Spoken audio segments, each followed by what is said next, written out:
The Joe Rogan Experience. So the village that we were staying with, the guys informed me that now way up the river, 30 miles or so, there was an area that I would love to have collected in, but I couldn't because it was controlled by a group of Yanomamo that had shot at everybody who'd ever gotten near there and, shot arrows.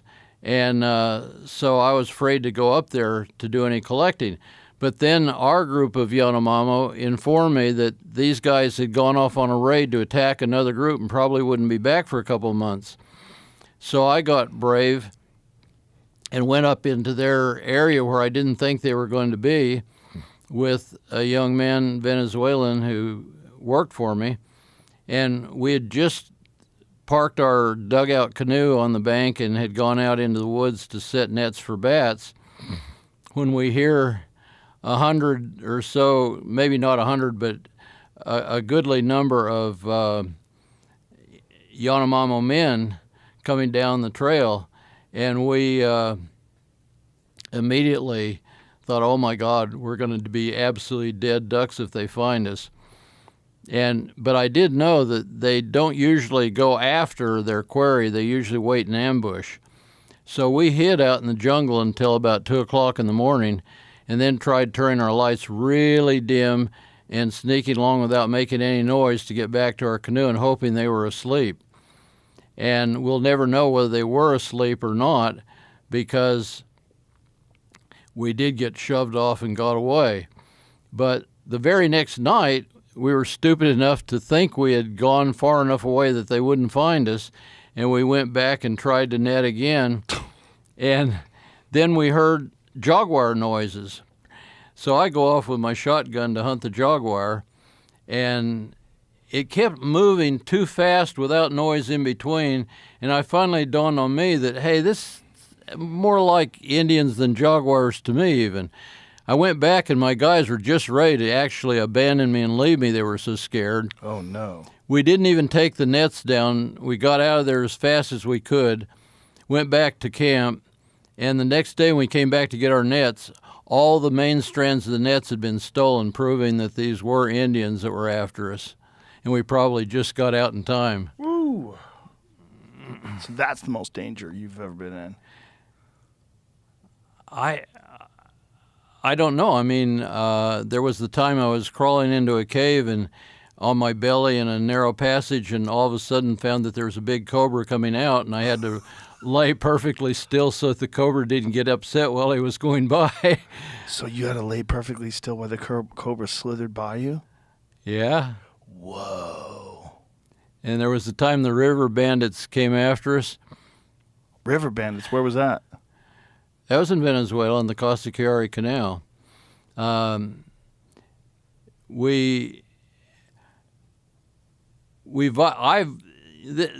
We're getting into stories that probably ought to be told at another time when we're not distracting from bats, but no, they're fun. We could go back to bats. To put a long story shorter, the Costa Chiari Canal is the world's longest natural canal, and out in the middle of it, there are just no humans around. And we were camped out there collecting for the Smithsonian, but I carried a lot of small cash to do business when I did come to where there were villages. The small cash was hidden in false bottoms of trunks. The way I got the cash, we were funded through a military grant, and anybody that knows anything about the military knows they've got every restriction under the sun on their money and accounting for it. I had known that their rules weren't going to work very well for collecting, and so I had gotten bids from plane charter companies to fly us out to this remote savannah, and they were going to charge a lot of money because it was risky to the planes. And so I got the military to send the money to the Bank of America in Caracas, and then this was time when you had machine guns at the door of every bank, and I mean it was a dangerous time in Venezuela, period. Well, we pretended to change Christmas gifts, and that's how we got our money into small change and took it back to our hotel. Then we put it in false bottoms of trunks. Then we go out to the frontier, and after a while the word kind of gets around that these guys can always pay for something. They must have some secret supply of money.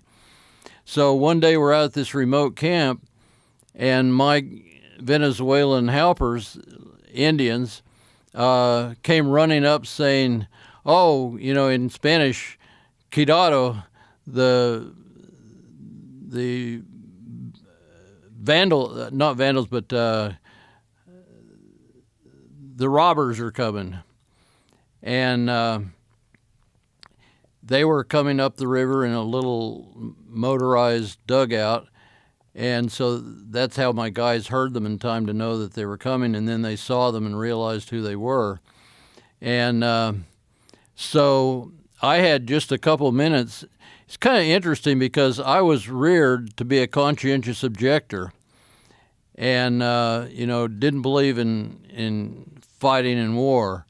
And so here we are with the bandits coming armed with shot. It was kind of interesting. They had old muzzleloader guns that they actually used rocks and black powder still to shoot. But here they're coming, and I'm responsible for 8 or 10 people, their lives. And am I going to be a conscientious objector, or what am I going to do?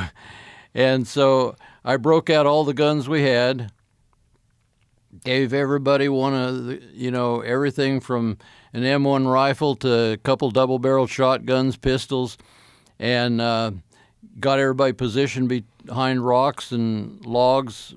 And then as the bandits approached, I yelled down to them in Spanish that we understood who they were, and if they touched that rock, we were going to kill them. And they kept coming. And so I finally had everybody show themselves and their guns and yelled one more time. And the last time I yelled, they were within a meter of hitting the bank. And at that point, we'd have had to kill them. Whoa. But they finally, at the last minute, when they saw they were outgunned and that we had the upper hand, they backed up and went off.